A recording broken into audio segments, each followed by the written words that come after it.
जी हाँ दोस्तों, काफ़ी खबरें सामने आई थी शिखर धवन की तलाक की खबरों के बाद कि जनवरी के महीने में इनके बीच ऐसा कुछ हुआ था जो विवाद बढ़ गया और इतना बढ़ गया कि तलाक जैसी खबरों की नौबत आ गई।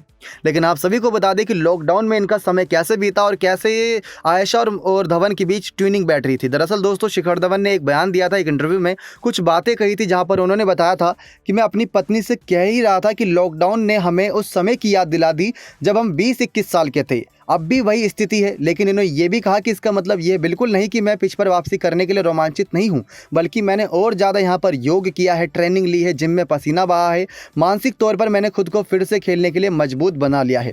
तो हालात ही कुछ ऐसे बने दोस्तों कि टीम इंडिया में ओपनिंग की जगह कोई और छकाता नजर आया, लेकिन जब श्रीलंका टूर की बात आई तो शिखर धवन को कप्तान के रूप में बनाया गया। लेकिन अब इनको सफलता भी हाथ लगी। इनका जो देखा जाए परफॉर्मेंस का ग्राफ काफ़ी उतार चढ़ाव भरा रहा, लेकिन आईपीएल में अच्छा भी किया।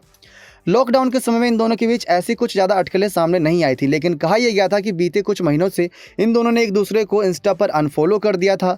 शिखर धवन की जो तस्वीरें थी परिवार के साथ कम आ रही थी, बल्कि जोरावर के सिर्फ साथ ज़्यादा आ रही थी। साथ ही साथ दोस्तों, अब अनफॉलो कर दिया था, जो टैग्स कर रखे थे आयशा मुखर्जी को, वो भी हटा दिए थे।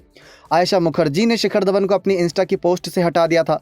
तो यहीं से लोगों को लगने लगा था कि ज़रूर इस कपल के बीच कुछ गड़बड़ है। लेकिन जब शिखर और आयशा के बीच इतनी अच्छी ट्यूनिंग हुई आईपीएल में, तो इन सब चीज़ों के बावजूद क्या यहाँ पर मतलब बनता है इस कपल के अलग होने का। और अब अलग हो गए हैं शिखर धवन। अगर अकॉर्डिंग टू सोर्सेज माने, जो तलाक की खबरें सामने आई, तो गब्बर पूरी तरीके से आईपीएल की तैयारियों में जुटे हुए हैं, जहां इस बार उनकी नज़रें ऑरेंज कैप पर रहेगी, पहली ऑरेंज कैप रहेगी उनके लिए, और साथ ही साथ उसके बाद नजरें रहेंगी आईपीएल ट्रॉफी पर, क्योंकि दिल्ली कैपिटल्स ने अभी तक आईपीएल ट्रॉफी एक भी बार नहीं जीती। क्या लगता है दोस्तों, दिल्ली यहाँ पर खिताब उठा पाएगी या नहीं? कमेंट करके जरूर बताएगा। नेक्स्ट 9 स्पोर्ट्स की रिपोर्ट।